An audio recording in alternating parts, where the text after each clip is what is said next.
European union ने वापस कुछ ऐसा कर दिखाया है जिससे क्लियरली यूरोपियन यूनियन की हिपोक्रेसी आउटराइटली एक्सपोज हो रही है। टाइम्स में इंडिया और ईयू के रिलेशंस में काफी ज्यादा पॉजिटिव स्ट्रेंथमेंट आया था, free trade agreement, security and defence partnership, and we were thinking कि European Union has finally got a reality check. Because अगर आज आप देखेंगे यूरोपियन यूनियन को, तो once they were big colonial powers, but now European Union के जितने भी कंट्रीज हैं, they are suffering from existential crisis. European Union के कमेंट आए हैं कश्मीर के ऊपर, पाकिस्तान के कॉन्टेक्स्ट में, उसके ऊपर बात करेंगे। और ट्रंप और नेतन्याहू की बातचीत हुई, और जहां यूरोपियन यूनियन का एक बयान आता है साहब, ये क्यों आता है? यूरोपियन कमीशन की जो डेप्यूटी है काजा कल्लास, वो इस्लामाबाद के टूर पे आती है। जी हाँ, पाकिस्तान के टूर पर। और इसी बातचीत के दौरान जम्मू कश्मीर का मसला उठाया जाता है। अब ये पाकिस्तान और यूरोपियन यूनियन की 9th स्ट्रेटेजिक टॉक्स थी, और इसके बाद एक जॉइंट स्टेटमेंट कहा जाता है। इस जॉइंट स्टेटमेंट की अंदर कई बातें ऐसी हैं जो इंडिया को नागवार गुजर सकती हैं।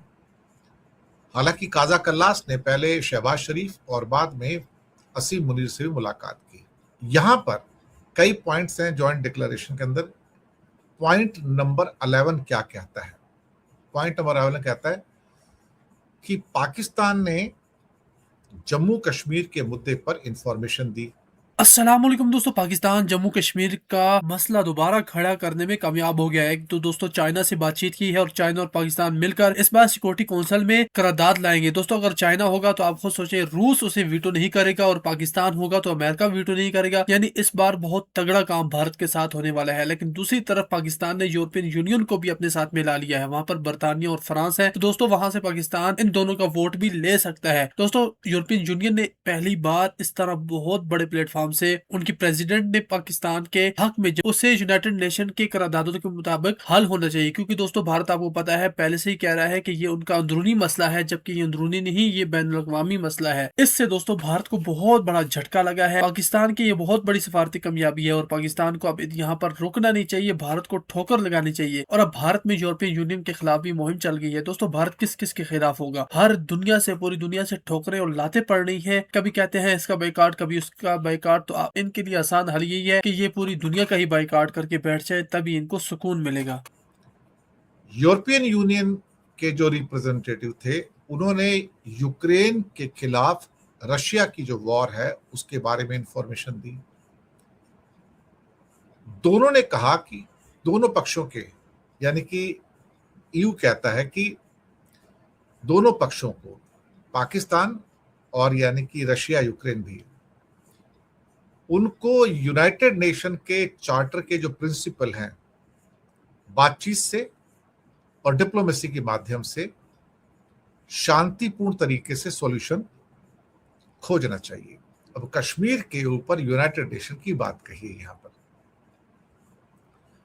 भारत ने शायद इसको एक किस्म से आपत्तिजनक माना है।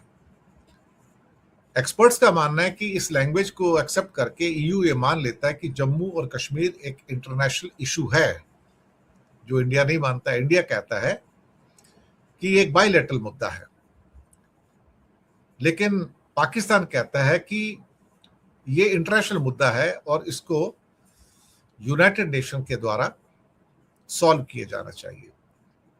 तो अगर यूएन का स्टेटमेंट देखोगे तो उनका ये कहना है कि रशियन यूक्रेन डिस्प्यूट और कश्मीर डिस्प्यूट यूनाइटेड नेशन के प्रिंसिपल के अनुसार बातचीत और डिप्लोमेसी के माध्यम से सुलझाना चाहिए। अब भारत का रुख ये है कि कश्मीर भारत का हिस्सा है, जिसमें यूके भी है, और जबकि यूरोपियन यूनियन जम्मू कश्मीर को एक ऐसा कॉन्फ्लिक्ट मान रहा है जो इंटरनेशनल कॉन्फ्लिक्ट है, और जिसको इंटरनेशनल कॉन्फ्लिक्ट में यूनाइटेड नेशन के अनुसार इसको सॉल्व करना चाहिए, और इंडिया उसको अंदर लाने के चक्कर में नहीं रहता। अब ये क्या कहा जाए, अल्टीमेटली ईयू की ये जो भूमिका है, ये थोड़ी सी यहाँ पर भारत को नागवार गुजरती हुई नजर आ रही है। चलिए साहब, राजनीति में और डिप्लोमेसी में कुछ ना कुछ तो होता ही रहता है। इकॉनमी जो है वो लगभग रिसेशन में जा रही है, स्टैगफ्लेशन में जा रही है। पॉलिटिकल इंस्टेबिलिटी बहुत बड़े स्केल पर है, जियो political instability because of Russia Ukraine war, वो कोल्ड वॉर के बाद से लेकर अभी तक ऐसा नहीं देखने को मिला था। और जो सबसे बड़ा इनका स्ट्रेटेजिक सपोर्टर रहा है the US, they have completely boycotted European union. In fact Trump का जहां पे सबसे बड़ा अटैक रहा है वो यूरोपियन यूनियन पे रहा है, राइट। और नाटो जिस तरीके से अब बिखर रहा है, European Union might not also get any significant support from Americans. That clearly shows कि आज यूरोपियन यूनियन जो है वो आइसोलेटेड है, it is lost, it is distracted and it is facing one of its worst crisis. And we were thinking कि European Union might have understood this and that's why they are coming close to India. But again as usual डूबता हुआ जो country है European union block, वो वापस से वही कुछ किया जो हमेशा से वो करता है, by showing strong support for Pakistan. अब दरअसल क्या हुआ इसको आप समझिए यहाँ पे कि यूरोपियन यूनियन और पाकिस्तान का एक स्ट्रेटेजिक डायलॉग हुआ। ये कोई नया स्ट्रेटेजिक डायलॉग नहीं था, ये 8th राउंड था जहां पे ईयू की top diplomat Kaja Kallas Pakistan गई। वहां पे पाकिस्तान के deputy prime minister and foreign minister Ishaq Dar, Shehbaz शरीफ, असीम मुनीर, इन सभी से इनकी मुलाकात हुई। उस मुलाकात के बाद एक जॉइंट स्टेटमेंट यूरोपियन यूनियन और पाकिस्तान ने रिलीज किया। जॉइंट स्टेटमेंट में यूरोपियन यूनियन की जो लीडर थी काजा कलास, उन्होंने पाकिस्तान के बारे में खूब तारीफें की। चलो समझ में आता है यार, आपके रिलेशंस हैं, why should India be bothered about whether European Union loves Pakistan or not? It's their own, it's their own independent policy. But problem वहां हो गई जब यूरोपियन यूनियन ने वापस से इंडिया के नेशनल सिक्योरिटी के ऊपर थ्रेट पहुंचाया, इंडिया के रेड लाइन को वापस से क्रॉस किया। See first of all let me be very clear, European Union Pakistan की दोस्ती ना हो, this is not how diplomacy works. Just like कि यूरोप यूएस चाहता है कि इंडिया रशिया से दोस्ती ना करे, तो इंडिया रशिया से दोस्ती नहीं करेगा क्या? नहीं करेगा। But we should not do something which hurts American interest. Similarly कोई भी कंट्री लाइक चाइना पाकिस्तान की दोस्ती हो, हमें कोई प्रॉब्लम नहीं है। Just because we don't like Pakistanis that does not mean कि चाइना पाकिस्तान को बॉयकॉट कर देगा। ऐसे तो इंटरनेशनल रिलेशन काम नहीं करता हमारे चाहने से। But what I can expect कि चाइना पाकिस्तान के साथ मिलकर इंडिया के कोर नेशनल सिक्योरिटी थ्रेट पर कोई अफेक्ट नहीं पहुंचाएगा। जब ये होता है तब वो रिलेशन टॉक्सिक हो जाता है इंडिया के फॉरेन पॉलिसी के लिए। और वही चीज यहां पे हुआ। ये 8वां राउंड था ईयू पाकिस्तान का स्ट्रेटेजिक डायलॉग। क्या प्रॉब्लम है? होता है, होने दो।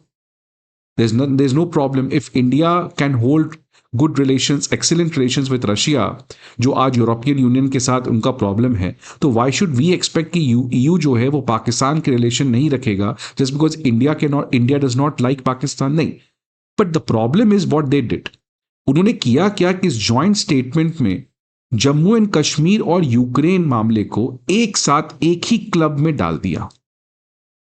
मतलब इस जॉइंट स्टेटमेंट के हिसाब से जो यूक्रेन में चल रहा है वो सेम चीज जम्मू एंड कश्मीर में चल रहा है। और यूक्रेन में क्या चल रहा है? डिस्प्यूट, वॉर, और सेम चीज चल रहा है Jammu and Kashmir. But Jammu and Kashmir तो सेटल पोजीशन है, it is India's own national territory. So अगर इस जॉइंट स्टेटमेंट में जम्मू एंड कश्मीर को डिस्प्यूट बताया गया है, विच क्लियरली शोज कि European Union does not intend to acknowledge that Jammu and Kashmir belongs to India. Because अगर आप इसको डिस्प्यूट कर रहे हो, मतलब ऑब्वियसली आप इस चीज को ये बता रहे हो कि ये डिस्प्यूटेड टॉपिक है, ये डिस्प्यूटेड टेरिटरी है। But no, it is a clearly well settled law, principle, fact that JNK was, is and will always be a part of India's territory. So by the way they have called Jammu and Kashmir as a dispute, ये एक बहुत बड़ा यहां पे problem होते हुए दिख रहा है that clearly demands a strong response by our foreign minister S Jaishankar, outrightly clear to European Union. देख सकते हैं काजा कलास जो EU की टॉप डिप्लोमेट है वो इस समय पाकिस्तान आई हुई है। Pakistan is a major regional power. Again यहां पे डायरेक्टली किसको मैसेज दिया जा रहा है? The statement makes it very clear. And an important partner for the EU. कोई प्रॉब्लम नहीं, आपके इंपॉर्टेंट पार्टनर है, आप इंजॉय करो। Today in Islamabad I met with prime minister, deputy PM and foreign minister and also Asim Munir in the army headquarter in Rawalpindi. Objective था EU और पाकिस्तान की relationship को स्ट्रॉन्ग करना, ठीक है। I commended Pakistan for its key role in facilitating US Iran talks, ठीक है। चलिए, पाकिस्तान अगर यूएस ईरान में समझौता करना चाह रहा है जिससे इंटरनेशनल स्टेबिलिटी हो, चलिए ठीक है। बहुत सारे कंट्रीज आज पाकिस्तान को कमेंट कर रहे हैं, so we should not be worrying that much about this statement.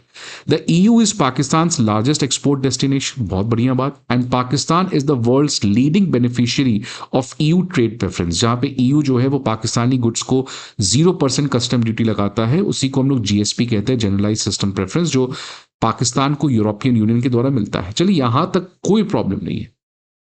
The problem was, जिसमें मैं आऊंगा तो ये देख सकते हैं कुछ इमेजेस भी काफी ज्यादा